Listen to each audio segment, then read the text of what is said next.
लग्न ठरलं? Thanks to Marathi matrimony. लग्न म्हणजे मराठी मॅट्रिमनी. विश्वासाची 26 वर्ष. लाखो सुखी दाम्पत्य. डाउनलोड करा मराठी मॅट्रिमनी. पुणे जिल्हा परिषद आणि पंचायत समितीचं मतदान झाल्यानंतर खऱ्या अर्थानं आज जी मतमोजणी आहे ती मतमोजणी होताना पाहायला मिळते आणि प्रशासनाकडनं खरं तर जी तयारी आहे ती अंतिम टप्प्यात आलेली आपल्याला पाहायला मिळते. कारण की काहीच वेळानंतर या मतमोजणीला खरं तर प्रक्रियेला सुरुवात होणार असल्याचं पाहायला मिळते. सध्या आपण आलो पुणे जिल्ह्यातील खेड तालुक्यामध्ये ठिकाणी पाहतो की प्रशासनाकडनं खरं तर ही जी तयारी आहे ती तयारी पूर्ण केलेली पाहायला मिळते.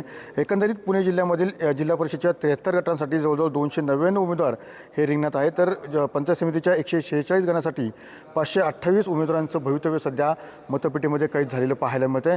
एकंदरीत पाहतो की खरं तर मतदान झालं, मतदानाची प्रक्रिया पार पडल्यानंतर आज मतमोजणी होत आहे. त्यामुळे मतदानाचा कौल कोणाला जातो हे पण पाहणं तितकं महत्त्वाचं असणार आहे.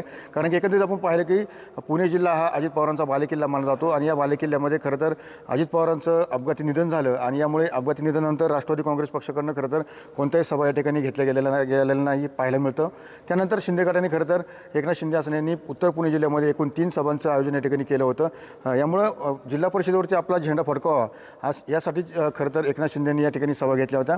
मात्र एकंदरीत पाहिलं की हा संपूर्ण पुणे जिल्हा आहे. हा पुणे जिल्हा अजित पवारांचा बालेकिल्ला मानला जातो आणि या बालेकिल्ल्यामध्ये खरं तर अजित पवार यांचं अपघाती निधन झाल्यानंतर सहानुभूतीची लाट मिळते का हेही पाहणं तितकंच महत्त्वाचं असणार आहे. मात्र एकंदरीत मतमोजणी झाल्यानंतर संपूर्ण जिल्ह्याचा कौल आहे तो मात्र समजेल. मात्र एकंदरीत मतदार राजाने कोणाच्या बाजूने मतदान केलं आहे, कोणाला कौल दिलं आहे हे पाहणं तितकंच महत्त्वाचं असणार आहे.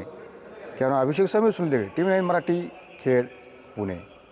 लग्न ठरलं? Thanks to Marathi matrimony. लग्न म्हणजे मराठी मॅट्रिमनी. विश्वासाची 26 वर्ष. लाखो सुखी दाम्पत्य. डाउनलोड करा मराठी मॅट्रिमनी.